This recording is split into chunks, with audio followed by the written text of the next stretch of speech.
What's up, guys? How's it going? It's a Wednesday night hangout with the Ant-Man, Anthony DiBona. What's up? I feel like it's been forever since we've recorded or did a live stream, but a much deserved bye week. Obviously, the Eagles stayed busy. I know we talked about maybe a trade or two. They made 3 trades, so plenty to catch up on and talk about. So I'm excited. Plenty of moves, and in a roundabout way, stats can tell you whatever they want to. In a roundabout way, we called the moves because you had the prediction for the Jair Alexander or the Michael Carter, excuse me, I was saying Jaelan Phillips. So we talked about both of those, but I don't know. Nonetheless, those were guys on the radar in holistic sense. Those were guys that have been put out there. So drop a like for us. We appreciate it. Shout out to you guys in the chat. Also, congratulations to Thomas. I know people wondering Wednesday link. Thomas usually here, but Thomas is a new father. Congratulations, baby Lily Page doing well. Take a little time, understandably, but I think that he may have a show in the near future. So congrats to him. I don't know. Howie Roseman was trying his hardest to distract him from that baby, but on the day of, like an hour before, if not less. But yes, congrats to him. It's exciting. That's one of the most exciting times. So hopefully we can get all the positive vibes, the good luck, the magic there, and just kind of transition it right into. Lily, his daughter, needs a Super Bowl. That's what needs to happen. So, we'll see. But appreciate you guys always. Have some special giveaway for this stream here as well. It would look cooler if I opened it up, but then it would kind of ruin it. But this is a Devontae Smith card from Jordan Spector of Spector Sports Art. So shout out to Jordan. But this is one of the many Immortal Collections cards, and there's no telling. This could be one of the rare ones. It could be one of the more typical ones that you get, but every box is different. So I don't know. I would open it, show you, but that again defeats the purpose. So someone's gonna win that though on the live stream. So stick around, spin for that. Only on the live stream for people that are here. So appreciate you guys as always. Again, so many things to get into.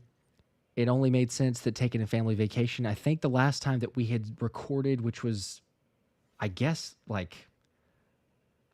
a week ago. Yeah, because it would have been the Tuesday stream. We were joking about that, but it was like, okay, I'm going to go out and sure as the world. It's like, it's going to happen. There's going to be a move, maybe a couple moves. And lo and behold, it happened. We had a great family vacation. So thank you also to everybody who's DM'd, messaged, commented. There was a little bit of FOMO. I'm not going to lie. I know you know how that is as well. But we had the best time. I wouldn't trade it. But I will say there was a little bit of difficulty just seeing some of the moves that were going on.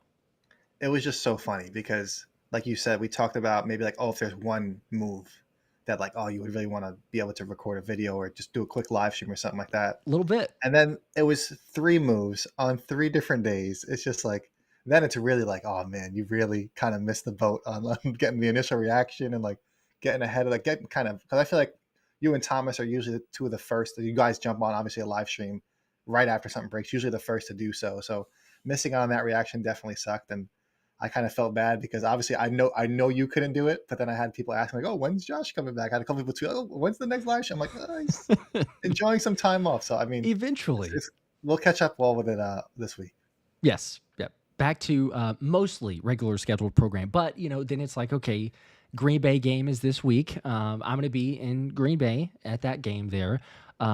It's go figure, going to be freezing cold now. Looks like the real field temperature is going to be low 20s, maybe even in the teens. I can't say that my wife is the happiest about that to go back to her roots and have to experience a freezing cold game in November, but I'm all for it. I know that you are too. I like the cold weather. I like the elements. I know it's going to be miserable, but there's just something right about playing meaningful football outdoors in the elements, in the cold at Lambeau Field. It just doesn't get, I don't think, too much better than that. And to get a win over Green Bay, the Eagles, they've got the tiebreaker right over the Bucks, over the Rams because of those head-to-head. This is another one. You win this one here. It's every game's important, but it just feels like a little extra importance going into this one. Yeah, these two next weeks, I mean, these next 2 weeks especially, because obviously Packers and then Lions, like those are two teams that you could be competing for the number one seed overall with. So if you can get those two wins, that's just a huge kind of like trump card to have in your back pocket where it's like maybe you lose a couple of these games over like, but if you win these two, like if you lose to the Bills or if you drop one to the Cowboys or like to the Chargers, it wouldn't be as meaningful of a loss as if it would be these next two games because obviously, like I said, it could have huge tiebreaker implications. So it'd be great to win these two. It would definitely put a lot of people's mind at ease, especially because those are considered two of the other, like the two main competitors for the NFC between those two, and then obviously the Seahawks and the Rams are up there too. So if you could have that be able to hold those over three of those four other teams, that would be huge. It would be nice. And they got a great chance. They do have a great chance, which we'll talk about in depth in a later video. I'm sure we'll get to it somewhat in this. I'm trying to, if this thing's going to work for me, get the super chat on screen at a regular area. I don't know why that messed up, but there we go. Israel with the 10 bomb. Appreciate that. Starting out big. Nolan, Jalen equals setting the edge, sacks, Jair BG, veteran presence, locker room vibes, trash talk. Carter equals Cooper on the outside if necessary. Fangio is about to have a field day. Gotta love Howie. Lots of different moves. Yeah, I mean, it's kind of crazy to think about because we thought going into the trade that like, oh, is he going to get a corner or an edge rusher, right? And I know obviously the corners aren't necessarily the caliber of the player that we were speculating, maybe like a Denzel Ward or something like that. But that always kind of seemed like a little bit like a pipe dream, like it wasn't necessarily going to happen.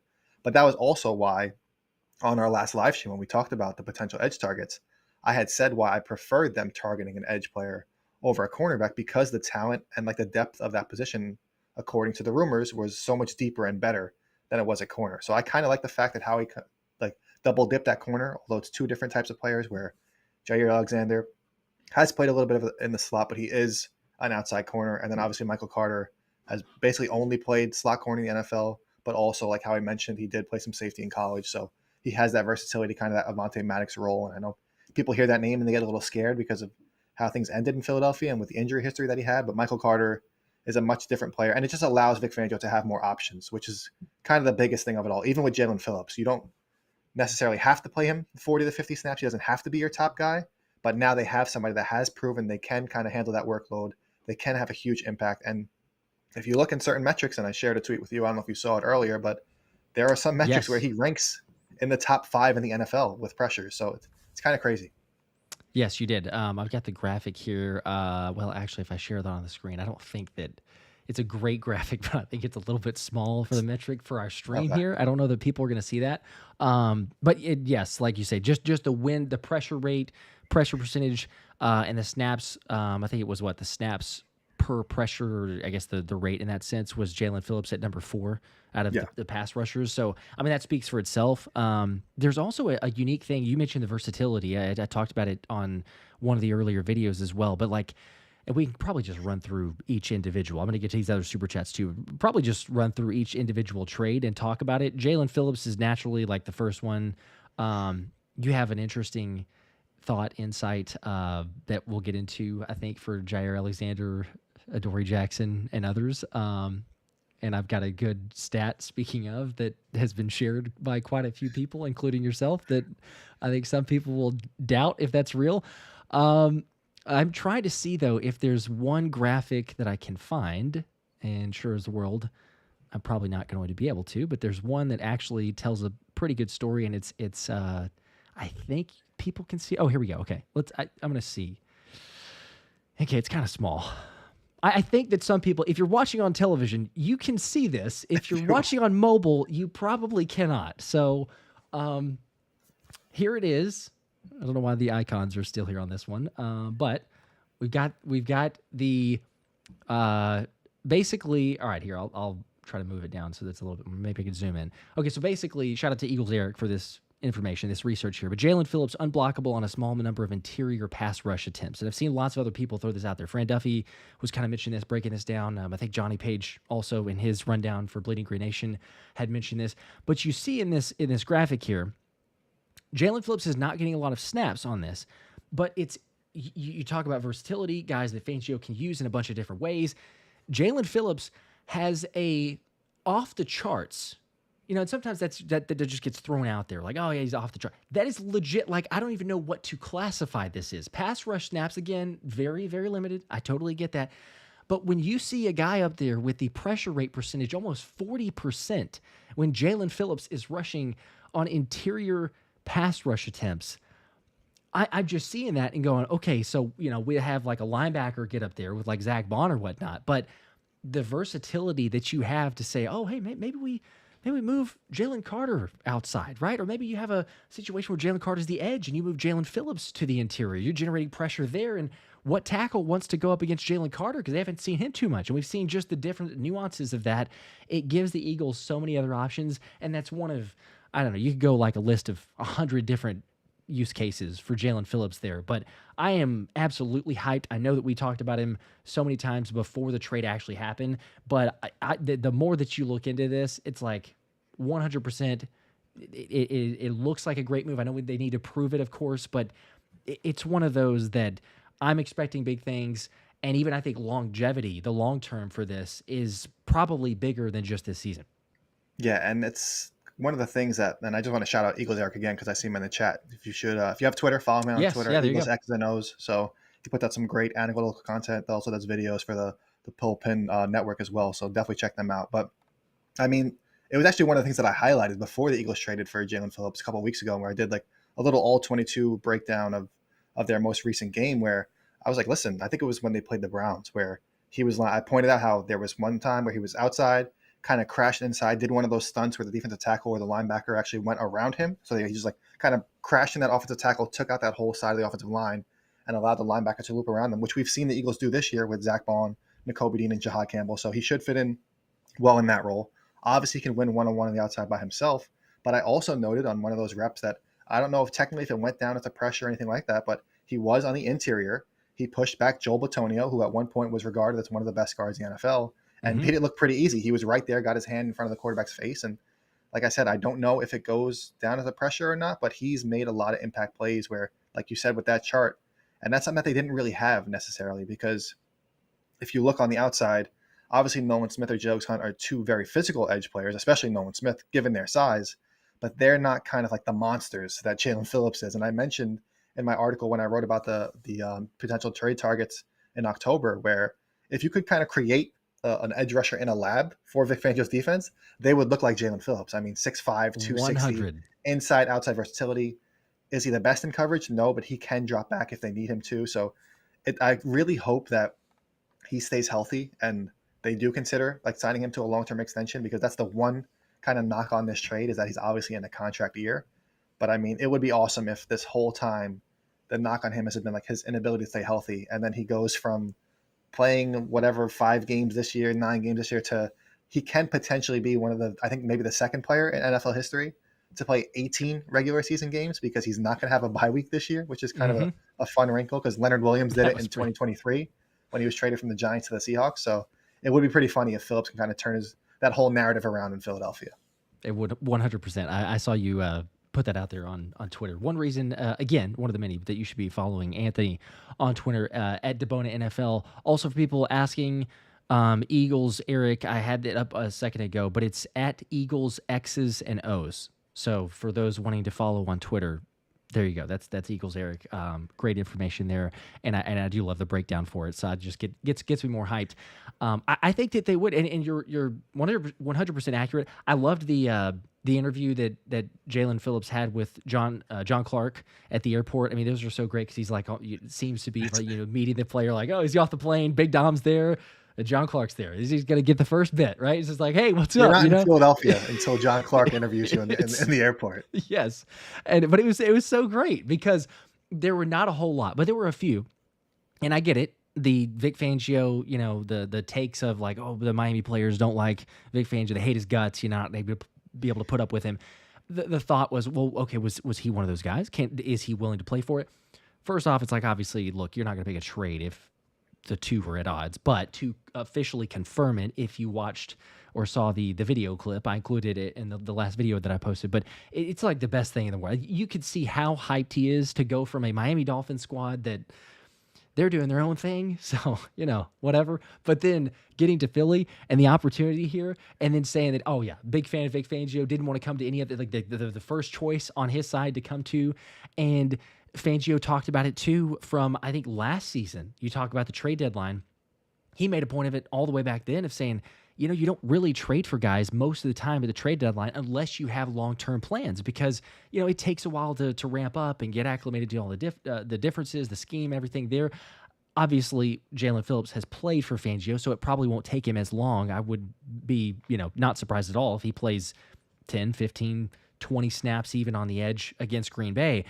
But it's still, to me, I think that the best case scenario, again, anything could happen, but I think the best case scenario and what Howie and Fangio are probably planning on and hoping on is Jaelan Phillips plays well and then extend him in the offseason. Because you don't make this move unless it's like, hey, that is our initial goal. Obviously, if he gets a crazy, ridiculous contract and they're kind of like, yeah, we got some other guys we need to take care of, then maybe it doesn't happen. But this is a guy that, legit could be here for a number of years, which is exciting to say because he's 6'5", 265, really athletic. I know the injury concerns totally warranted, like you just pointed out, but yeah, you're right. That there's your prototypical Fangio edge, and Jaelan Phillips is definitely him. Yeah. So first, I just want to touch on that whole narrative because that was even a topic before the trade happened, where people were like, "Oh, do Jaelan Phillips and Bradley Chubb actually like Vic Fangio? Like everything that happened in Miami?" If you look at the Dolphins and kind of especially the players that were more outspoken about Vic Fangio when he was there, most of those guys actually aren't in Miami anymore. It's like That's Cam true. Smith, who was eventually cut, who was a former second-round pick.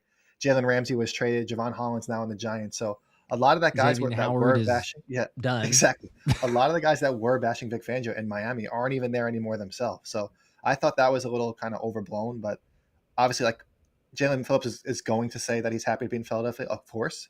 But you could tell that it almost seemed like he was like reinvigorated a little bit. And it didn't seem like there were any problems with him in Miami as far as like off the field. It seemed like he was well liked, did a lot of like charitable work in the community, things like that. So he'll be a great fit off the field in that regard, it seems.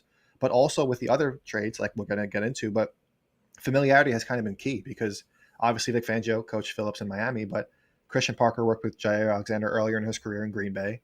And then Joe Casper actually coached Michael Carter at Duke in college, which was something that's I think Brian Baldinger brought up. Point, yeah. Somebody brought it up. And then obviously Joe Douglas was the one that drafted him and signed him to an extension in New York as well. So they've had familiarity with all three of those players before bringing them in. And that's huge because especially having that interaction with a player in the pros, because if you like interact with a guy in college, sure, they can be whatever but you see how a guy is day to day in the building, in meetings and things like that. So, I mean, that's huge to know and have that advantage like before you bring them into your building. But the Eagles do their work regardless. And I just feel like Jaelan Phillips, especially, he's a player that's just oozing with talent. It's like whenever he is on the field, there's no doubt about who he can be. It's just, can he stay healthy? Obviously, the injury history, because even in college, he medically retired due to concussions. He had 3 documented concussions in college, which is scary. And then he obviously had the Achilles and the ACL in the NFL. So it's definitely tough. But if this works out, this could turn out to be a trade where it's just like how they only got him for a 3rd round pick. It's just like, it's crazy. But at the same time, in my mind, there's a win-win-win scenario here for the Eagles, in my opinion, because God forbid he does get hurt again. In my mind, he would probably hit the open market and would want to re-sign with the Eagles, I would assume, for cheap because he knows the defense. He seemed excited to be here. That was a team that took a chance on him. I think he would probably just re-sign with the Eagles for a cheap deal. If he plays phenomenally well, that probably means the Eagles had a really good run. And if he does leave in free agency and signs a massive deal, they should get a compensatory pick back. And then, he plays well and they sign an extension. Like, I don't really see him like being healthy, but not really contributing and then hitting free agency. I think if he's on the field, he's going to be producing at a very high level.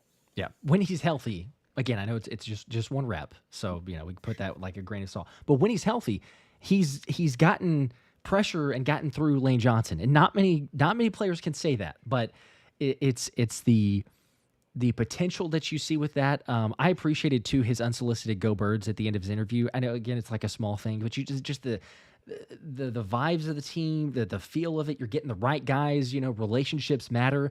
And at the end of the John Clark interview, he doesn't have to say it. Like he's positive as it is, but he's go Birds, like point right at the camera. Go. You could just With a tell little wink, he knew what he was doing. He's so ready to be here. Yes. And by the way, he's number 50, as Anthony had pointed out.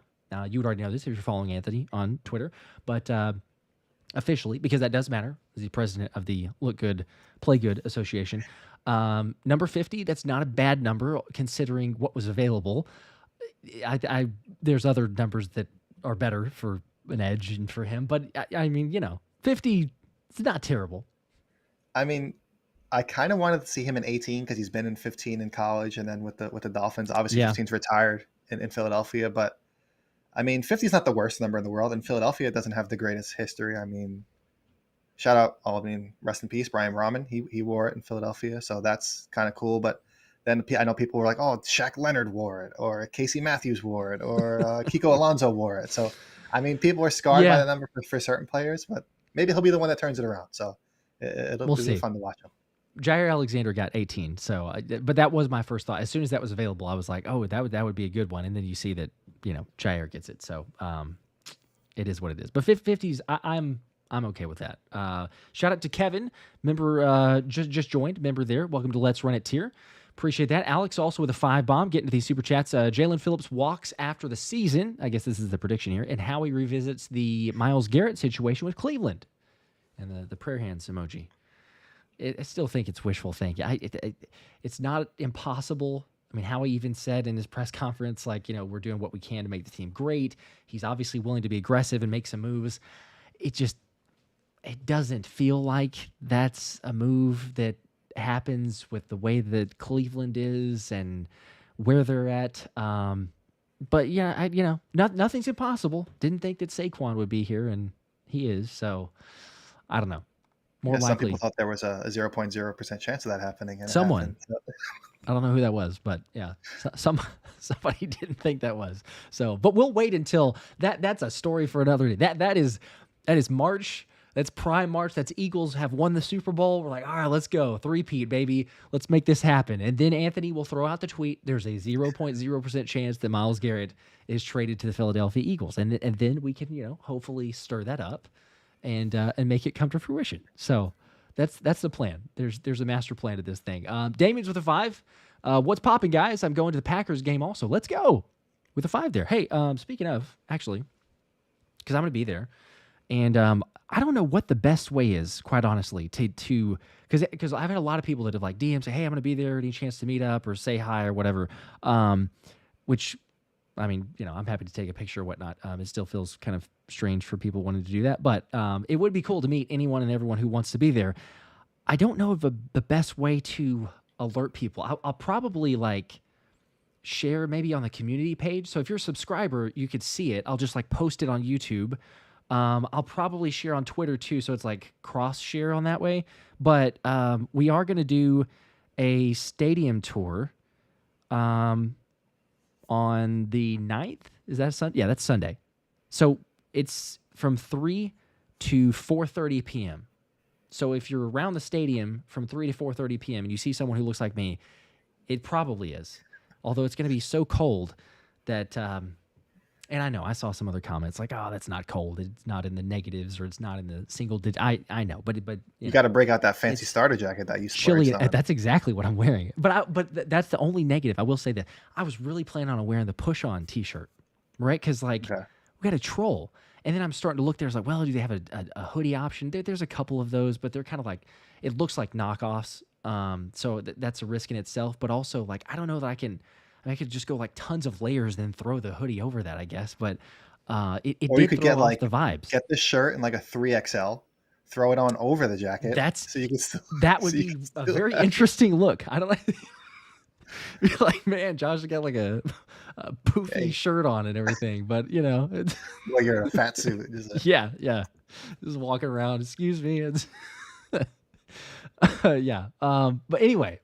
Damon, that's legit. That's awesome. So anyway, I'm going to be there. I'll try to share as much as I can to try to meet up with as many people as possible. It would be cool to, I don't know, get a pic of any and all subscribers or whatnot, or just some sort of get together. But we're going to be touring some of other Wisconsin, the wife's old stomping grounds where she grew up from. Or where she grew up. JR Crit with a 2. Win the division, get to the Super Bowl, win. Go Birds. Simple as that. Sounds like a good plan to me. Do you still think 11-6? I know it's unfair to like, but that because that was the beginning of the season. Yeah. If currently, right now, I know because again, lots of things change, and you especially look at where the NFL is at this moment, the NFC in particular. But you still think 11-6, or would you update it? I'd probably go 12-5 at this point, or something like that. Because 11-6, could you? That would mean they would have to go what, 5-4 over these last 9, and you could say, yeah, hypothetically, don't attack me. If they lose to the Packers, Lions, Chargers, and Bills, would it be that outlandish to say that they lost to those teams? I mean, I don't think it is because those are pretty even matchups. So I feel like you could go any way in that case, especially factoring in the unknowns of injuries or things like that. So, I mean, winning, going 6-3 or whatever seems feasible to me too. So I'd probably up it to 12-5, but I know people will be mad at me that I'm not saying 15-2. So there's there's no win. So you kind of put me in a bad spot, but hey, I made my bet. So but I lots of things change. They're just random predictions. So I said 13-4 at the beginning of the season. I'm feeling pretty good about that. But like I said, there's still a long way to go. You got to see that momentum carry over to the bye week, see that consistency. I'm a little bit surprised, not a whole lot, because Vegas has been very high on the Packers, and they're a good team. They're an inconsistent team. Like they show spurts of like, oh my gosh, this is a very good team, right? And there's a reason why Vegas continues to make them like massive favorites against some team. Like they were a double-digit favorite against the Cardinals, and they really should have lost that game against the Cardinals. They somehow lucked into it a couple weeks ago. But then there's other games where it's like, what if you do? You lose to the Browns, and then you lose to the Panthers last week? You know, like one of the craziest stats, I shared it in the last video too, but it's like they didn't punt the football. They didn't punt the football, and they only scored 13 points. And it's not like they had 5 turnovers either. It was just like a turnover on downs, which, whatever. But there was a 1 turnover, a couple of drives that ended in one, I guess it was a missed field goal. I think that was the only one, maybe 2. I think there was only 1 though. And then the Panthers' time of possession, like they had a couple 8-minute drives, I believe, and just taking a lot of time. The Packers only had 7 possessions in that game. It's very weird to say that, or to see it as you go through the differences, because normally you have a little bit more opportunities. But still, for that team, you don't expect them to lose to the Panthers in that fashion. But oddly enough, the Packers are favored by 2.5. Yeah, I mean, I'm not surprised to see that they're favored, because they almost are kind of similar to the Eagles in the fact where it's like one week they look great and look like they're putting it all together, or one half it looks like they're putting it all together, and the next half it's like, wait, where's that team that we just saw? Like, what's going on? And I mean, I think the Tucker Kraft injury, and I'm sure we'll get into this more when we do our game preview, but the Tucker Kraft injury is huge for them, because they love doing their 2 tight end set with him and Luke Musgrave. And Luke Musgrave is a good tight end too. He's a starting caliber tight end, but he kind of lost that top job to Tucker Kraft. So now he'll have to step up, and he's more than capable of doing so. But I think now, do they use more like 11 personnel, or is Matthew Golden going to play? Like there's the injuries that they have to worry about now. So it's going to be interesting to see what they do, because they have a ton of potential similar to the Eagles on both sides of the ball, but it's just frustrating because sometimes they put it together and then sometimes they struggle like they did. So it's going to be a really fun and kind of unpredictable game to watch and think about on Monday night. Man, I love it. I was going back and watching some of the recaps, or just reliving some of the moments from last season, and this was about the time that you start feeling like, okay, you can pick up some momentum here. You can start to really see the teams around the entire NFL, but like their true colors. Like, okay, who are they? What's your identity? The teams that do have the consistency are showing up each and every week versus the ones that are like, they're kind of, who knows? It's any given week, and they might show up, they might not. But this is the moment here. I'm like, man, take advantage of it. I'm hyped like crazy for that game. Dylan with the 5. Missed you guys. Glad Howie got some good trades done. I feel so much more comfortable with our cornerbacks and edge depth. Good feeling our D will dominate Green Bay. Hopefully it does. We talked about the edge. Feeling pretty good there. Nolan Smith should be returning. They have to officially get him to the active roster, but everything that has continued to go along that line. And from what I've heard, it sounds like Nolan will be playing there. BG, obviously, as well. So feeling pretty good about the defensive line. The cornerback 2 situation, we'll see coming out of the injury report the remainder of this week. But there is Jair Alexander. I understand the leaning into a revenge game of sorts, like, oh, hey, Jair Alexander, he could be the guy. He could get a pick on Jordan Love or shut down one of the receivers. And I've also seen, I think the majority, though, of people going, yeah, it may take a little bit to get him acclimated there.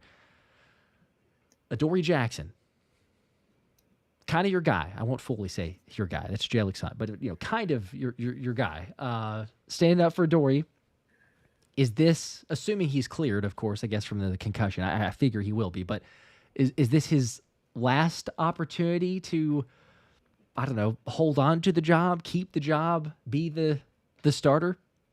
This might surprise you because we didn't really talk about it too much beforehand, but I actually think the starter won't be either one of those guys against the Packers. Okay. I think if he's activated, I think we might see Jakorian Bennett get the start opposite of Quinyon Mitchell on the outside. Here we go. I should have put Jakorian on the thumbnail. I just assumed it would be Adoree Jackson. No, I mean, like I've talked about Adoree Jackson. I do think he's a capable starter, but I think, and Vic Fangio kind of talked about it when he was asked about Jakorian Bennett, he seemed legitimately excited about the player that Jakorian Bennett could be, and they didn't really get a fair chance to kind of evaluate him. And it seemed like he was trending kind of up the depth chart before he got hurt. So I think now if he's fully healthy, maybe they wait and give Adoree Jackson another shot if he's healthy as well.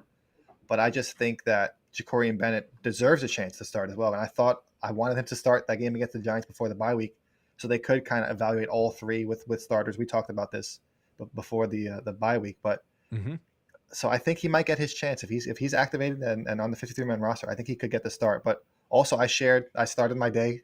Somebody had to tag me in that graphic that I shared on Twitter where it's the top 5 players. Okay, I can't see it on my end, but yeah, I mean, I woke up to that with the biggest smile on my face. I think it was my first tweet of the day where I was like, see, I told you. I was telling you guys. But people obviously responded. I knew you would. Yes, for everybody not knowing what this is, even though Sauce Gardner is on this picture, this is an Adoree Jackson graphic right here. This is not anybody else there.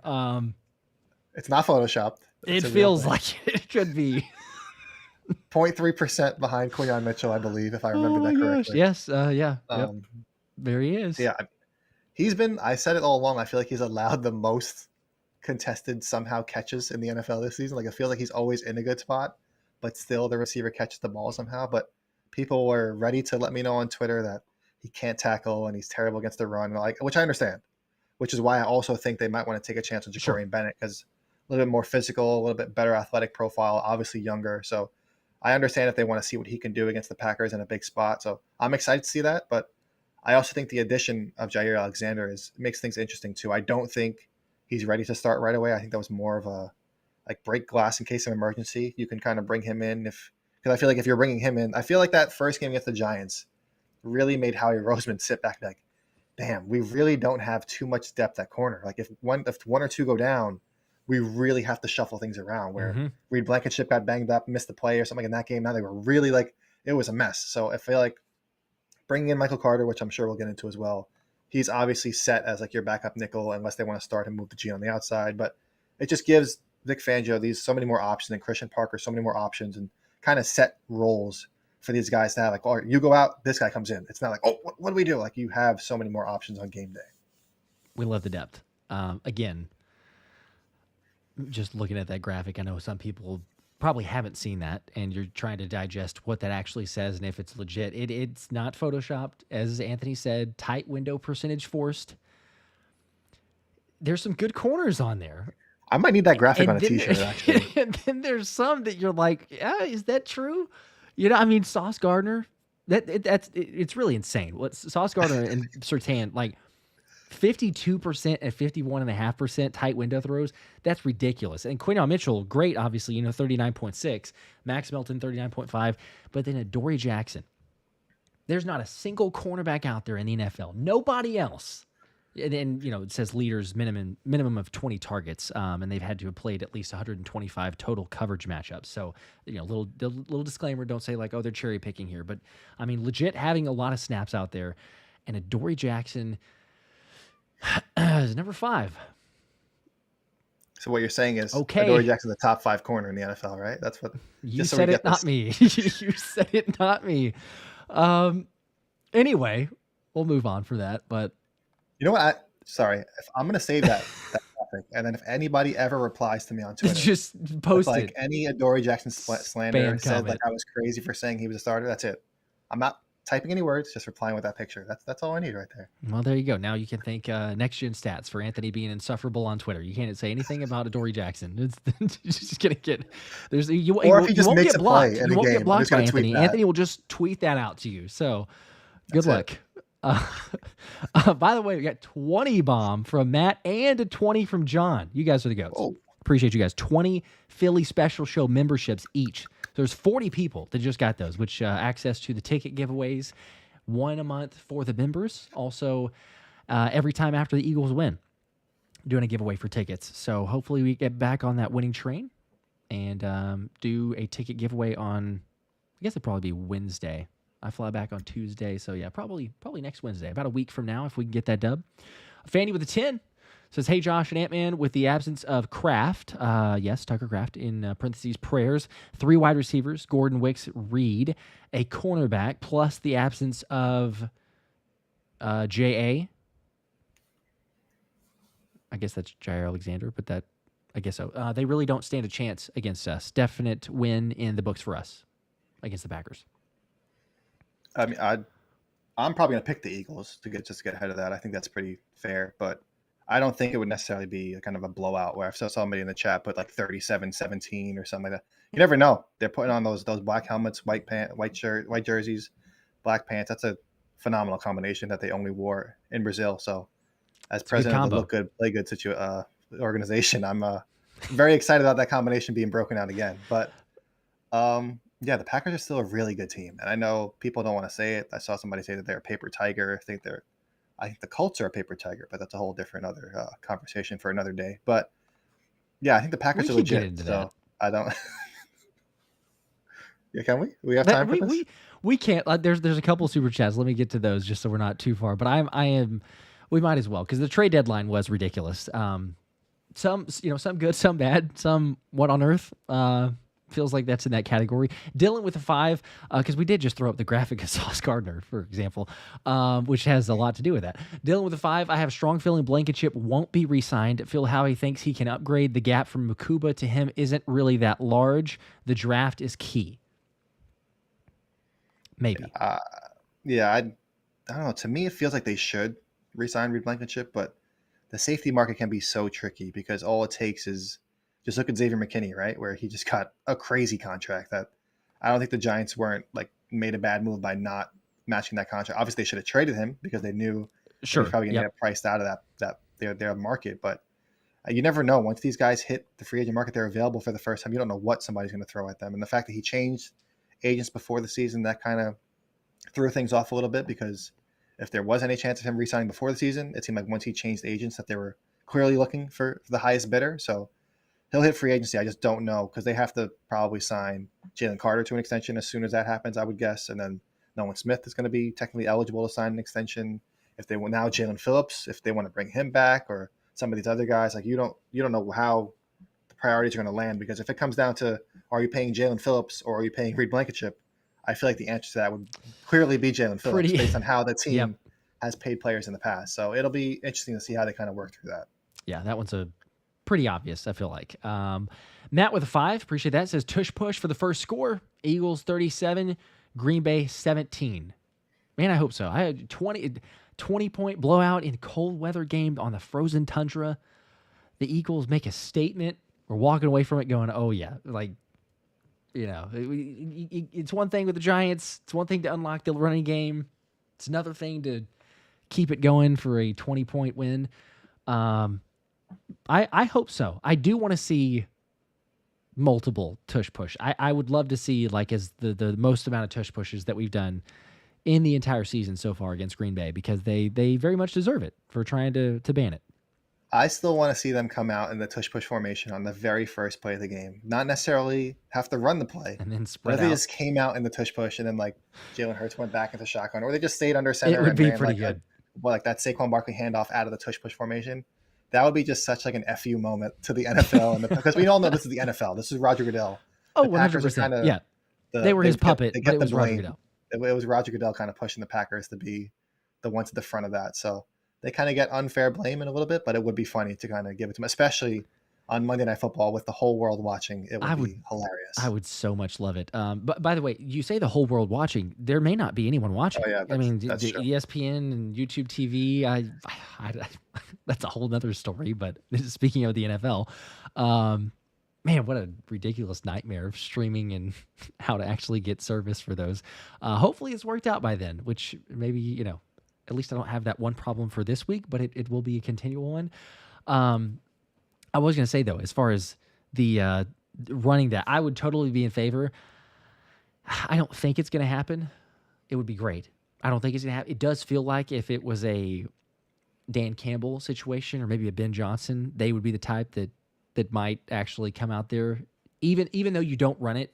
Like, I don't know. Just there's the fact that you line up and then spread out, and I just, it feels like they probably won't. But I'm going to love it if they do. Everybody will. I need it to happen. I feel like the second the schedule dropped and the Packers got all that publicity for being the ones at the front of it, I felt like it would be such a. I thought they were going to play them potentially in week 1 before the schedules were released, just for the controversy again. But it would be perfect. Unfortunately, had to wait a little bit. JR Cut with a 2. Not worried about the Packers D. Eagles have faced tougher. The Eagles have. We know we've talked about it. The Eagles have faced the most difficult strength of schedule among winning playoff teams, or among, I guess, current playoff teams. And they also have the toughest or the best, however you want to phrase it, I guess, the best strength of victory among NFC playoff teams. So they're passing every test, even if it's been a struggle for a lot of those and a inconsistent and, oh my gosh, what's going on? And are we going to get this thing right? They keep doing it. So I'm hopeful. I want to say the bye week, the self-scouting coming out of this, man, it would be just so great. Keep that momentum going. Aisha with a 5. Hey, Josh and Ant-Man, I love the JP trade so much. He literally jumps off the charts, LOL. We won the bye week big in Howie we trust. Go Birds. I do think that you think about it. The Eagles did not play, but the Giants lost, the Commanders lost, the Cowboys lost, the Packers lost, the Lions lost. I think those are the main ones, if I'm not mistaken. I may be forgetting someone, but those are like the main contenders. So all those lost, and the Eagles made the 3 trades. It doesn't get a whole lot better than that from 1 week of not playing a game. You couldn't have asked for. And I mean, also, if you want to get into it, because the Eagles do have their 3rd round pick, the Jets traded away Sauce Gardner and Quinn Williams, 2 of their best defensive players, or maybe their 2 best players. So they're even worse than they were. I mean, granted, I do think I'm in New York. I deal with some of my best friends are Jets fans. Like, I deal with them a lot. I do think that was the right move for them as a franchise. Just blow it up, because so many teams, Giants, they get stuck on this treadmill of mediocrity, and they just like, we're going to have 5 wins, 6 wins, 7 wins. Oh, now we're back to 5 wins. Like, you never really put yourself in that position to kind of blow it up and go all in and get a new quarterback and whatever. So the Giants finally got it right, and now it seems like the other team at MetLife Stadium has got it right. So, and the Eagles are going to be the beneficiary of it, because the Giants are 2 years away from being 2 years away, and the Jets are now going to be bad, and the Eagles have their pick. So they're in good shape. We love it. We will absolutely take it. Okay, let's see. I got a super chat here from Peter with 10. Appreciate that. Peter says, what would a contract for Phillips look like? It is hypothetical, of course, but we need a signed hat from Anthony. That hat is dope, by the way. You get many comments from people on the streams. And I appreciate you picking. Unfortunately, I cannot find it online. I've tried. It's only one physical location. I believe there's a midnight green version of the hat. The whole thing is midnight green. That's available online. But that's been the only one that I've been able to find. I bought this one in person at a Lids in Lancaster, Pennsylvania. I think people said I pronounced Lancaster wrong. So if it's pronounced differently, I apologize. But that's where I found it, in the Lids there. But I bought one for Josh too. But I wasn't able to find any online. So I'm sorry. few and far between. It's unfortunate that most of the, how often does it happen? But most of the like iconic looks, there's just very few of those. And they're like, oh, sorry, we're sold out, or oh, we don't have that anymore. It's like, all right, well, it'd be nice if you make like a couple thousand more of those, but unfortunately, as far as the contract though, I mean, there's a whole lot of question marks. Like, how good does he play? Numbers that he puts up, where the Eagles are going to offer, age factor. It's a total guessing game, quite honestly. I mean, I'm looking at, and I don't know if I can maybe share this on the screen. It might be too small again. Let's see what this looks like. Yeah, you can kind of see it again. If you're on a TV, it's much better. If you're on the phone, you probably are not. So just listen, I suppose. Edge rusher contracts, 26 years old currently for Jaelan Phillips. You got like. I had a couple comparisons because I have the. Okay, you got some of those? Over the cap, yeah. Yeah. If you look like similar age profile, I feel like the only thing is, like you mentioned, his injury history kind of throws everything for a loop because you don't know really how to gauge that, how the teams will gauge it, how the other teams that he could potentially sign with gauge it. So just in recent history, kind of guys coming off their rookie year or extensions during their rookie contract. Nick Bonito just signed for $26.5 million a year. So, but obviously he's been a little bit more productive. Come on later, but he's been a little bit more productive. A guy like George Karlaftis and Gregory Rousseau are right. I feel like would be in that same kind of category where $20 million for Rousseau, $22 million a year for Karlaftis. I feel like if you slot him in that range, I would not be surprised at all. Philadelphia's own Josh Sweat, $19.1 million per year. So he had Shout out kind Sweaty. of an injury history. I feel like, big game against the Cowboys. Shout out to Josh Sweat. But just if you kind of look profile wise, college, like maybe this might be the closest one. He's a little bit older, but in college dealt with a ton of injuries. Many thought he was possibly going to retire because of how bad the injuries were. Very similar to Jaelan Phillips. NFL, he's been able to stay a little bit more healthy than Jaelan Phillips has, but he obviously hit the open market, got a good deal from the Cardinals. And then a little bit more on the lower end, maybe like an Alex Highsmith, $17 million a year he got. So Carl Granderson, $13 million. I don't think he would go that low. So I would say anywhere from probably $17 million a year to upwards of that 26.5 that Nick Bonito got, depending on how obviously he finishes this year with the Eagles. So if he gets hurt again, then obviously who knows, he could sign a 1 year, $5 million deal with incentives to go up to 10 million. You don't know but if he finishes healthy and plays well with the Eagles, he records 5+ sacks with the Eagles. Now we're talking more of that Nick Bonito range potentially. So somewhere in there, I would probably feel comfortable. I would do it for 20. Like if we're somewhere in that range, I would do it for 20. Again, that's all things considered. Like, hey, he had a good season and he's up around that range. But question marks for injuries, totally get that. But as we've seen, pass rushers, edge play, D-line, it's important. Kind of hard to find sometimes. Curtis, and for the right scheme too. Curtis with a 5. Prediction on how well Hurts plays on Monday night. I think Jalen plays phenomenal. I think he's been great this season to begin with. He's been really, really good. But give him an extra week of prep. Get right, bye week. Get things right. Having some of the offense back, I would assume. We'll see again injury report and everything later in the week. But Cam Jurgens returning. You have Saquon, who hopefully, you imagine he's going to be 100%. He said the groin injury was not any concern going out of the bye week. AJ Brown, with a hamstring, should be hopefully again. We'll say good, but if the guys are back, I think Jalen should play really well, even with the colder temperatures. I think Jalen will be fine.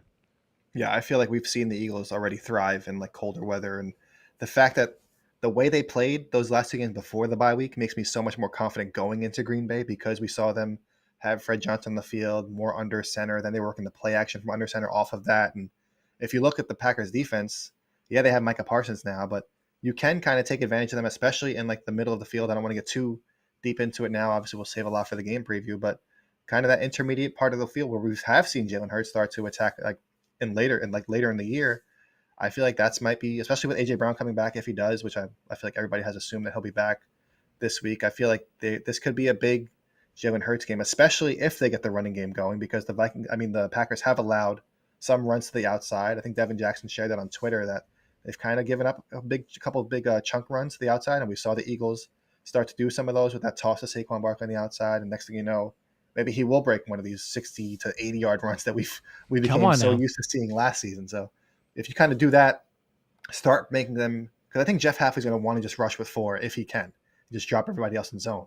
But if you start eating up that defensive front with the running game, now everybody has to creep up a little bit, and that's when you can hit those big play action passes like the one to Devontae Smith. So I think it could be a sneaky kind of big Jalen Hurts game for the Eagles.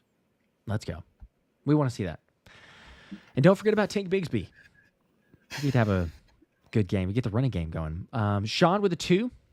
Diana Rossini going to be real bored now. Go Birds. Shots fired. We're out of the, thankfully, we're out of some of the trade talk speculation, anonymous GMs commenting on opposing teams that they really don't know much about at all. But, if I was, hypothetically saying that, everything else with AJ. But Mike with a 2, say more about the Colts. Okay, I guess Mike wants a little bit more. So, didn't mention the Colts. Yeah, they're going all in. I think it's absolutely crazy to go all in on a team with Daniel Jones at quarterback, trading 2 first-round picks. I understand he's played well, and they're off to a hot start, but True. They finally played, I feel like, not a Super Bowl contender, but because, they beat the Broncos, I think, by 1 point, or something, with the Chargers by 1 point. It was like they had one decent win. They lost to the Rams, and they kind of got embarrassed by the Steelers. I don't know how, after the game that Daniel Jones had against them, that's the point where you're like, we're going all in on this guy. We don't need first-round picks. We're going to pay Daniel Jones. That's what we're going to do. Like, I understand Sauce Gardner's a great player. We're one corner away. He's already paid. So that helps as well, too. But, to me, and I think I texted you right away, that's a move that you make if you're one piece away. Like when the Rams traded for Von Miller, I kind of understood it because everything else seemed like it was set. Like you were going to go to a Super Bowl that year, bam! Like that was ended up being the piece that you kind of needed. But I just don't think the Colts are like one piece away or necessarily so to trade away your 2 first-round picks, and now that's probably what you needed to kind of go all in or to get your quarterback in future years if Daniel Jones doesn't work out. To me, they're letting a hot start potentially ruin the immediate future of their team, because if this bet on Daniel Jones doesn't work out, which I don't think it will, it's just, you're in rough shape. You got one of the best corners in the league, but what else do you have? Now you're just, I don't know. It's crazy to me. I'm with you. It's definitely an all-in move. I think they're a good team. Sure, they could win a playoff game. But it's got to be proven, I think, at this point. We've seen so much from Daniel Jones. And sure, he didn't have the best situation in New York. And, 100%, it's Indianapolis, much better. He's got more pieces around him. Shane Steichen is doing a phenomenal job. And you give some credit to Daniel Jones. But, I just don't really see him being the guy that, and maybe we're wrong. It's like, all right, hey, the Colts, they made the Super Bowl and this is their guy. And he's just going to be successful the rest of his career. And it was a great move because Sauce Gardner is obviously a really good player, like you said, and he can be your automatic, okay, shut down whoever the opposing team's wide receiver 1 is. But I don't know that you trade away those picks and you're saying that this is it, especially like you say, it would have been one thing if you had, just steamrolled the Steelers, and you're like, all right, we just keep winning. We're not really having any too many issues. All these things working out. It's just one game, but you still look at that and say there were some bad decisions being made on the field. But for whatever reason, Daniel Jones is their guy. They believe in that. So it just reminds me of every one of those Vikings teams that have had a hot kind of regular season, whether it's Case Keenum's Vikings or last year with Sam Darnold. It's just that's to me, it's as if the Vikings back then, they had the great season with Case Keenum leading the charge, and they were like, you know what? We're going all in on Case Keenum. We're going to trade 2 first-round picks for, I don't know, Jalen Ramsey at that point, or what are we doing? You got to have more, which I think is one of Howie Roseman's best attributes, is that he has a really good perspective of keeping things in the future and the present, where he's drafting a year or 2 ahead. He's not drafting for definite immediate need, because you saw him draft a guy like Jalyx Hunt or Nolan Smith, where They didn't necessarily have to play a ton their rookie season, but year 2, now they have a bigger role. Somebody gets hurt, now they have a bigger role. Like, you're not rushing these moves or like making an all-in move outside of AJ Brown, but they were also in that position because of the trades they made with Carson Wentz and other things like that, where they had the extra assets. Where I don't think the Colts really have a ton of extra assets. So to go all in on Daniel Jones of all people is crazy. And I feel like we've taken far too much time talking about the Colts now. But yes, that's my Yeah. spiel about that whole thing. I had to get to the super chat though from Mike as say more about the Yes. Colts. Philly Naz with a 40 bomb. I'm a big fan of you guys. Appreciate that. It's big time. I'm a big fan of you guys, and you guys do amazing work. And AD needs to be in the office with Howie. LOL. So many great predictions came true.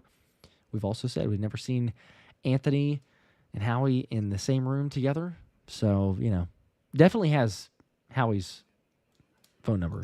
Got some insider information with some of those predictions. But he says, me and my family are going to Eagles-Bears game for our first Eagles game. Let's go. Any tips? Go Birds. Well, Black go to Friday. Angelo's or John's. Or John's roast pork. If you want a cheesesteak, I would go to either one of those places. Yep. But yeah, go ahead, John. Take it away. I was going to say, you got to go get a cheesesteak. It depends on how long you're going to be there.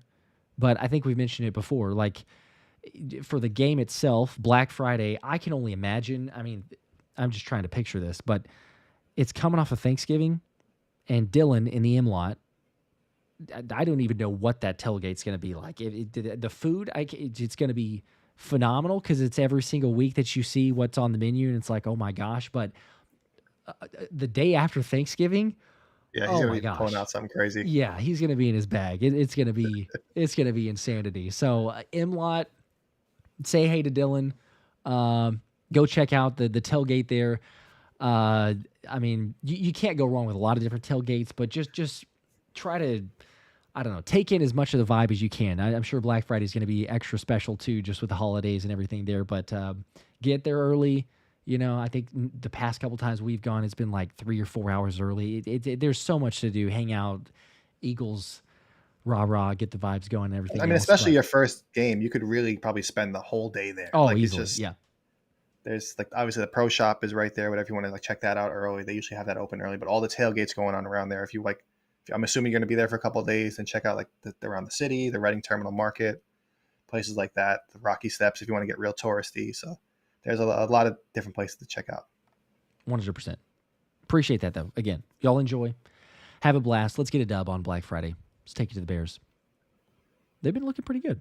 Better than last year, Ben Johnson, not a surprise. He's a good offensive coach. John with a 5. The only good team the Packers beat this year was Detroit. Tell me I'm wrong. Go Birds. You're not wrong, I don't think, right? Let me That's check out Packers schedule. Let's see. I mean,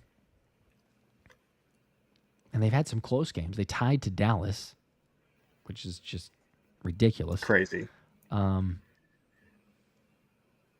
That's right. So they lost to the Panthers, beat the Steelers, which is a decent team depending on who you ask.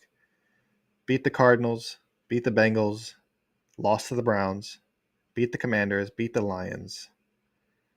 So I'm obviously tied with the Cowboys. So yeah, I mean, they're great. Not exactly the lineup that the Eagles have faced as far as opponents, but yeah, it's going to be interesting because I said it last year. I think the Packers are up there with the best teams in the NFC, and I know they haven't beaten up the greatest schedule of opponents, but I also still think they're a very good and respectable opponent.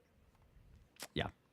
It's definitely not the schedule, though, like you say. So, John, you're not wrong.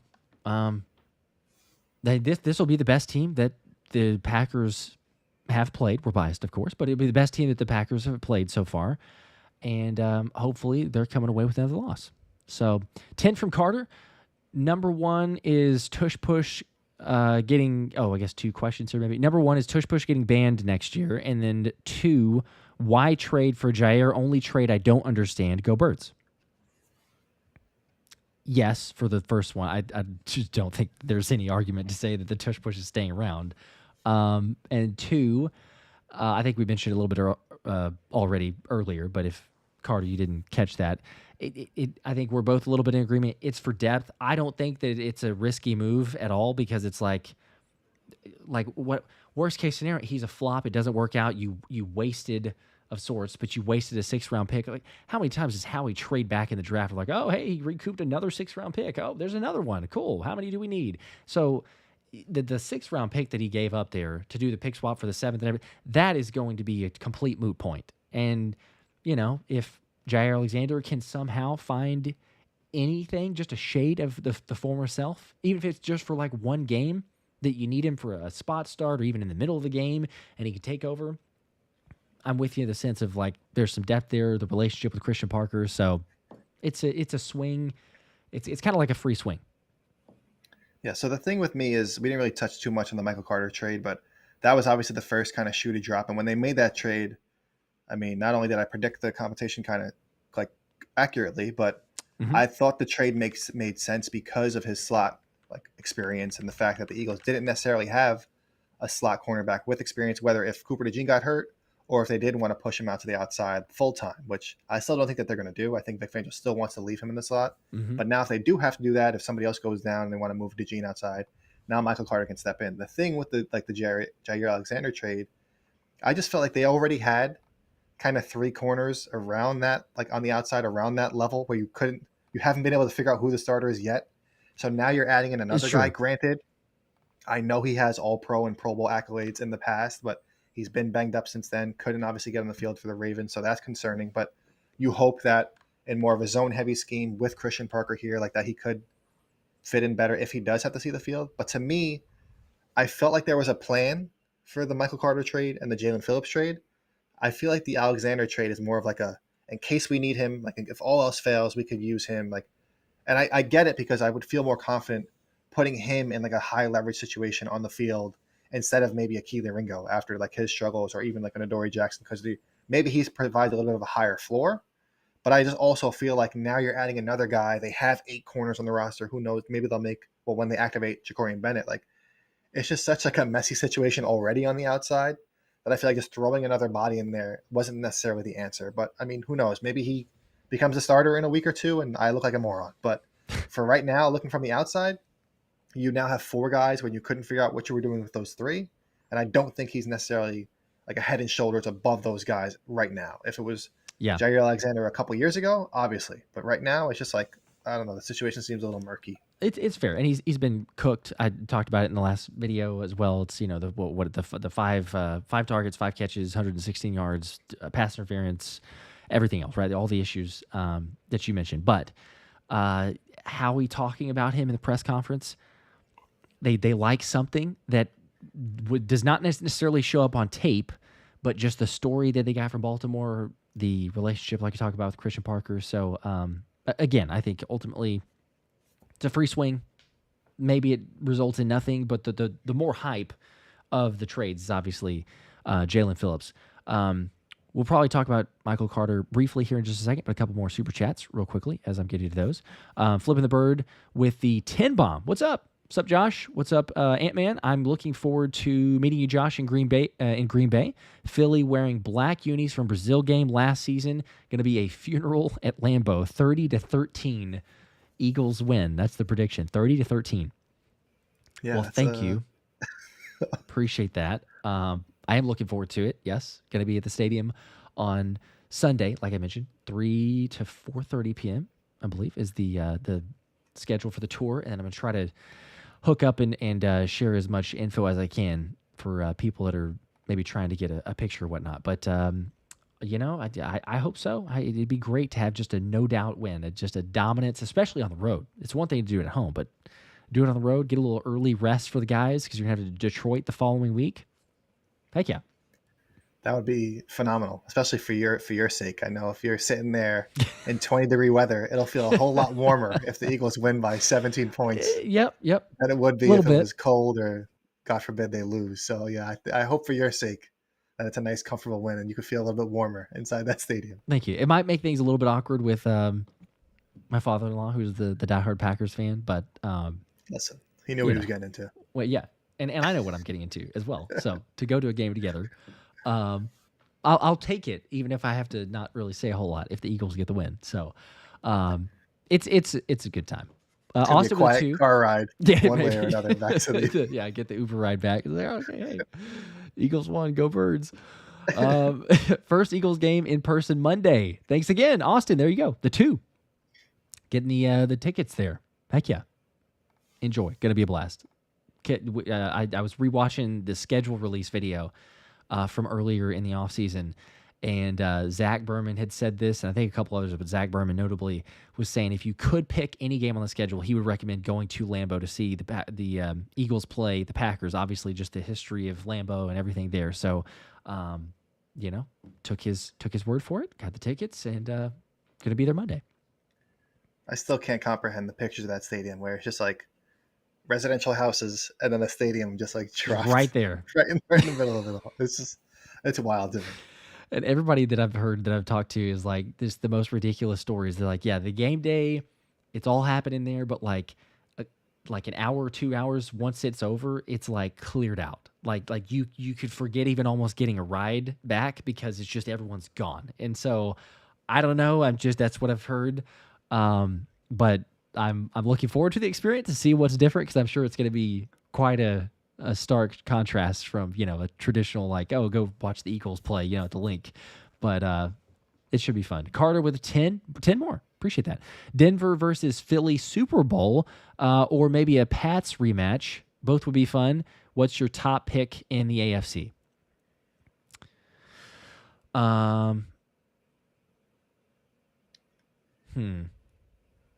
Have you thought that far yet of the AFC? I'm trying to think. Like, everybody's so hit or miss. Like, there's some teams that one week they look really good, and you're like, okay, that's the favorite, and then you get a team that just kind of doesn't play up to the level. I still would probably, I think I would still just go with the Chiefs. Like, I know that right now they're not in a great position to have home field advantage, but we've seen them do it before, even without home field advantage.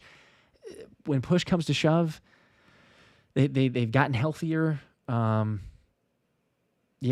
think, I'd want to say Buffalo finally gets it done, especially over Kansas City. But I think they're cursed against the Chiefs, and if it comes down to it, I'm probably trusting Mahomes and Andy Reid to somehow figure out a way to get the job done. So yeah, I mean, if I got to pick AFC, probably still the Chiefs. I have to go with the Bills. I don't know why. I like it. To win the AFC before the season started, which I know is not some like bold, outlandish thing to say, but I feel like, especially now with Maxwell Harrison back for them, who was a guy that we talked about the target for the Eagles before the draft, and I think he's a really good player, and we're seeing the impact that he's having on the field since he's returned. I just think he gives them a playmaker. Cole Bishop is playing better too at safety. I know I'm rattling off names like we're on a Bills podcast, but I do just really like the defensive pieces that they've added in recent drafts, and now I feel like they're getting a little healthier, and I think that would be my pick. Right, definitely not the Colts. We could just say that. I mean, the Patriots. It won't be. No, like they're maybe still a year away. I know they've looked good, but I don't know if I'm fully buying it. I feel like the Chiefs and the Bills kind of have that edge experience wise, and when it really starts to get playoff time, maybe that'll give them the edge. But also, maybe it sounds crazy, but they're getting healthy after a terrible start. Maybe the Ravens make a push now because that division is still not the best. It's not improbable, but this year's Eagles, where they started terribly and they just flipped that switch, and now next thing you know, their schedule's pretty easy, like relatively easy compared to some of the other teams in the AFC. I could see them making kind of crazy run and being the hottest team going into the postseason too, which we've seen. Yeah, really a lot of time. That's all that really matters, is just hitting your stride at the right time. So I think I would say the Bills right now, but I wouldn't be surprised if it's like the Chiefs or Ravens either. It is fair. No team wants to see the Ravens. Let's just say that. No team wants to see the Ravens sneak into a wild card spot and be like, oh, really? Like, that's our reward for getting, a top seed, or one of the top seeds is we got to play Baltimore? No, nobody wants to see Lamar Jackson in there, even though he's very much been up and down in the playoffs. But if he has one of those games, you could see them playing spoiler in one, and then all of a sudden, maybe not reaching it to the full extent, but you never know. Tyler with the 2, take a sec to acknowledge how clear Josh's video is. Pause. Especially next to mine. Okay. That quality is top notch. Thank you, Tyler. I don't know what to say else to that, but it's the best when you feel awkward. It's Chris, I don't know what appreciate the comment. I don't know what else to say. Chris with the 2, Jair CB2, Michael Carter next to Reed. Coop at nickel. That's some very interesting predictions there. I would disagree with Michael Carter next to Reed. Coop absolutely is the nickel, so I agree with that. And the Jair CB2, at the moment, no. I think it's a fair depth addition, but yeah, I still am probably also of the same boat of like it's maybe hopefully Jakorian and Jair is your backup option there, but yeah, definitely not Michael Carter as another safety.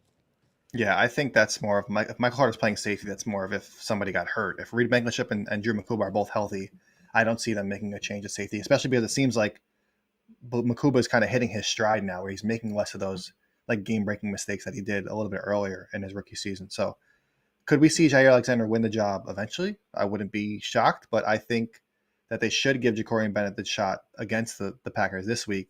And then if he falls short, maybe you see Jair Alexander once he has like 2 weeks or so to get acclimated, if you consider this past week and now this week, then maybe he could be the guy starting on the outside against the Lions and kind of see what he could do there. But I don't think he'll be starting right now. And you don't want to shuffle too much stuff around because if you look at last year's defense, one of the biggest strength of that defense is the fact that they didn't have to change anybody on the field. Like they could play their nickel package against the heavy front, 11 personnel. It didn't matter. So the fact that I think Vic Fangio wants to keep it to where he doesn't have to change his personnel much at all, regardless of what the offense does. So if he can get to that point, he'll be happy. But now he has so many pieces where he can kind of experiment over these next couple of weeks.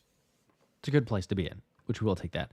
Michael Carter, though, we did mention very briefly. Anything else on his? We kind of bounced back and forth. We talked a lot about Jaelan Phillips specifically and Jair Alexander, but anything else that hasn't been mentioned, thoughts on Michael Carter a little bit? You had a great write-up again. I'm sure people have seen that. If you haven't, thephillyspecialshow.com. Anthony was cranking out content while I was slacking during the trade deadline. So, I mean, yeah, I just like him living in New York. I've seen, obviously, a lot of the Jets and Giants games, but I like just the way that he played because he plays, he's obviously smaller, but he plays with that same physicality in the slot that Cooper DeJean does, where he's aggressive against blocks and against the run game. He'll be utilized as a blitzer sometimes, but he does have that safety versatility dating back to his days in college. So it would be cool to see him get on the field at some point, but I just don't know. I don't think they're going to force him onto the field where they're putting Cooper DeJean outside. Like, it's just nice for them to have an option because it felt like before they couldn't really entertain the idea of Cooper DeJean being on the outside because who were they going to put in nickel? They didn't really like. Do you trust Mac McWilliams? It doesn't seem like they trust him yet. None of the other corners that they have on the roster really have a ton of experience in the slot. Are you going to bring a Drew Makuba down and then bring in a different safety? Like it forced too much like musical chairs in the secondary. Where now if they do want to do it, Michael Carter is a legitimate slot corner. He was one of the best slot corners just a couple of years ago, which seems like a trend with Jair Alexander because he was one of the best outside corners a couple of years ago. So the Eagles didn't spend a lot, like draft asset wise, and Michael Carter took a pay cut to come to Philadelphia, similar to Jaelan Phillips, kind of the Dolphins eating more money with him too. Mm-hmm. So guys clearly want to be in Philadelphia. Like the other teams wanted to make those trades happen. So now it's just going to be fun to kind of sit back and watch the second half of the season and see how it pans out. It is pretty cool. You see guys that like they see the outside looking in. They see what happened to the Eagles even last year, obviously with the Super Bowl run, but see what happened to players that are like, oh, dang, like they kind of burst onto the scene. You know, they did showing a little bit more of the ability that they have. And Zach Bond, maybe the most, you know, kind of the biggest story that resonates in that sense, because I'm sure that a lot of defenders go, no offense to Zach Bond, but they look at it and say, this dude was struggling to get on the field in New Orleans, and Vic Fangio just turned him into an all-pro. Now Zach deserves a ton of credit to that. But yeah, like the outside other players, why wouldn't you want to go to Philly? He's like, if I can put in the work there, are you kidding me? Like there's a possibility for that? Yes, absolutely. Sign me up. I mean, and you saw Milton Williams and Josh Sweat get paid an absurd amount of money too, right? So it's like not only just Zach Bond, it was people getting Isaiah Rodgers got paid coming off of obviously a year-long suspension, and then Darius Slay got paid, although he was an established player before coming to Philadelphia, but you don't normally see cornerbacks his age getting $10 million deals or whatever it is. So yeah, I mean, it's clear that if you play well in Philadelphia, you can get paid elsewhere, or the Eagles have shown that they're more than willing to reward their own players as well. Take advantage of it. That is for sure. Dame is with a 5. I'm gonna do this super chat here in 1 second because this is the last one that we have, and I'm in need of wrapping up, as I'm sure Anthony is as well. But I need to do this giveaway. So Devontae Smith, Immortal trading card. Shout out to Jordan Spector of SpectorSportsArt.com. you can pick up one of these or one of the many pieces that give away on the channel. But this one I'm going to give away to members on this live stream currently. So in order to get entered for this, you only comment one time. Traditional standard rules: do not comment multiple times. Don't spam it. It'll kick you out. One time, I need you to comment Smitty. That's all you got to do. Comment Smitty. You get entered. Hit the like button while you're going down there to the comment section. Helps to boost out the algorithm and everything else. We appreciate that. Make sure you're subscribed, of course. And then stick around. I need you to be present to win this. I'm going to spin this in like 5 minutes or so. And you will have to be present to claim it. Otherwise, I'm going to spin again for people that are on this live stream. So somebody's getting it tonight. But good luck all. And we are capturing the messages. All I need is Smitty. So we'll see if people spam this. And I'm going to get to some other super chats too. Don't worry if you've put yours out there. Alex, I see yours also, but I'll get to that. Damon's with the 5 though. What do you guys think about Seattle? They look scary. Yeah, I mean, I did a radio hit in Green Bay earlier today, and I mentioned how right now, if you told me one of 5 different NFC teams were the team that was representing the conference in the Super Bowl, I would not be shocked. And the Seahawks were one of those. Obviously, the Eagles, the Rams. I'm forgetting names now, but no, the Packers and the Lions. Those were the 5. So, okay, yep. But yeah, the Seahawks is just, especially with Rashid Shaheed, who's a player that's just, Jackson Smith and Jigba is like playing out of his mind this season. He plays really well, Insane. But now you add a deep threat like Shaheed that can literally just break the game open and score a touchdown from anywhere on the field. I feel like that just adds a whole new threat to their offense, because they weren't real, like they were kind of missing another threat at receiver. And where like in years past, it was like, oh, they had DK Metcalf and Tyler Lockett, and they had JSN for like at the same time for a little bit. So now they have that guy opposite of him that can really stretch the field. Maybe that'll open up the running game for them, which hasn't been too consistent this season. And their defense is full of young playmakers, and Devon Witherspoon's one of my favorite guys coming out of the draft a couple of years ago, and he's been everything and more in the NFL that we expected. So they're a tough team, and I feel like that's, especially if they get home field in the playoffs, that could be a tough team to kind of beat. And in the playoffs, we've seen how loud Seattle can get from back in those Legion of Boom days. But once again, it's like Sam Darnold. I know he looks really good sometimes, but it's like the anti Jalen Hurts argument. Like these guys, Daniel Jones, Sam Darnold, they're putting up all these numbers now, but when it comes to those bright lights of the postseason where Jalen Hurts is at his best, a lot of these guys get really, really, really small, and they struggle, and they're throwing picks, or they're seeing ghosts. So I don't know. It's like, sure, those guys get a lot of praise in the regular season, but when they reach the postseason, they don't really make the plays when it really matters. So that's the one thing holding me back from really, really getting excited about the Seahawks overall. Yeah, I agree. We're having this conversation I think a couple live streams ago, and it was like, what's more difficult, where would you not want to go? And is it, if you had to go to Seattle, or if for some reason record wise it played out and you had to go to Tampa, and it's difficult because, I think Seattle, holistically as a team, regular season wise, I think that they're a more challenger or more difficult team. I know that Tampa won in Seattle, but this move and all this other stuff. So I would still probably say Seattle. But that's not taking into account the other assets that you say of, well, but there's the playoff factor. And how does Sam Darnold do when the light's the brightest?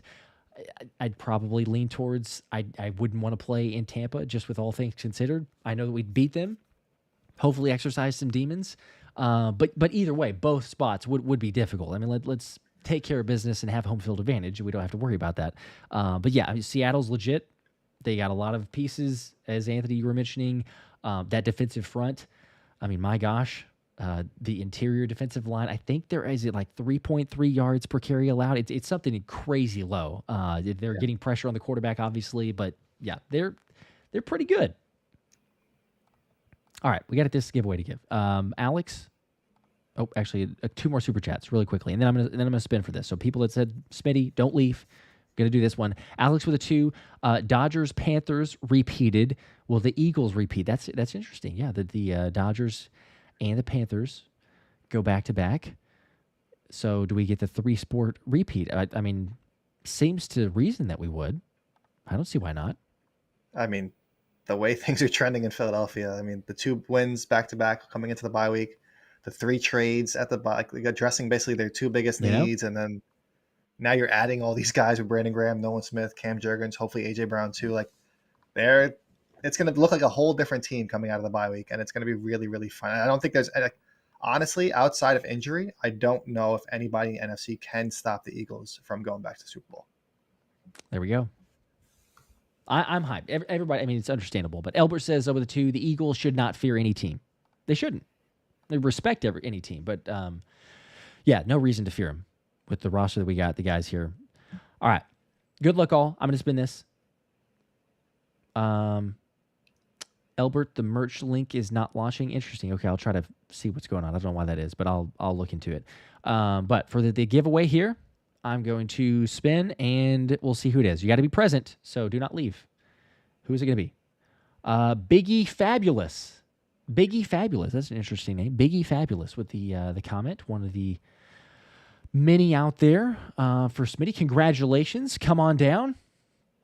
Biggie, I need to see you in the chat. If Biggie does not comment, then I'm going to spin again, so don't leave. For those that think that you didn't win, maybe you did. Lar, member for 23 months. My YouTube TV, better get ESPN back on by Monday. Go Birds. That it better. There are options for it, but it's like, man, do I have to pay for another subscription? What people usually say. Biggie, I see you. You're there. Let's go. All right. Oh, it's Bigley. I'm sorry. I said Biggie. Bigley. I was like, Biggie Fabulous. Bigley Fabulous. Sorry, I mispronounced it. Either way, they are here. Okay, so email me, the Philly Special Show at gmail.com, or DM on one of the socials. Either one works. But that's all I need. I'll get your contact info, confirm it's you. If you want to take a screenshot just to verify that it's you and everything else. But yeah, go Birds. Appreciate that. I'm going to ship this to you, so I'll get your information. As always, with every giveaway, I don't make you pay for shipping. I just got to get your info, and I will ship this out to you. So the Devontae Smith Immortal Trading Card, courtesy of Jordan Spector, SpectorSportsArt.com. Appreciate Jordan, all the giveaways, everything else, and Bigley, fabulous, with the giveaway win. Congrats to you. Also, I just figured it out for the people that were asking about the hat. If you look up, I think the New Era Deceptor is the type of hat that's considered, like this logo. Oh, okay. But I still can't find this colorway. I found there's like a gray and black pinstripe one with the Eagles logo, so it's a little funky looking, but Deceptor, Deceptor for New Era is what it's called. So I guess keep trying to look, and maybe you'll find it. Eventually, one of these times. Okay, I think that does it for us. We covered pretty much every topic, trades, everything there. Obviously, for the Packers game, we'll get into more of the preview and all that for the video that'll drop probably on Friday because I'm flying out then, so it'll be a little bit earlier for the preview video, but we will have that. Also, probably a video tomorrow. So lots more content, as much as we possibly can. Back from vacation, trying to get as much out there, but appreciate you guys again. All the comments, all the DMs, wondering where I was at. It never fails because regardless of how many posts and videos and everything else, if I'm going on family vacation, there were a lot of comments. They were like, "Hey, where are you at?" And I was like, "I'm sorry. I tried to make it as publicly known as I possibly could. It's like, I'm going to be out. I know it's ridiculous timing with the trade deadline, but it was a good time." So, as always, Anthony, a blast, sir. We'll see you in probably a day to do the game preview video or so, but everybody else, make sure to subscribe, follow Anthony at DiBona NFL. Make sure to stay on top of everything Eagles related, and we'll see you guys until next time. Go Birds. Go Birds.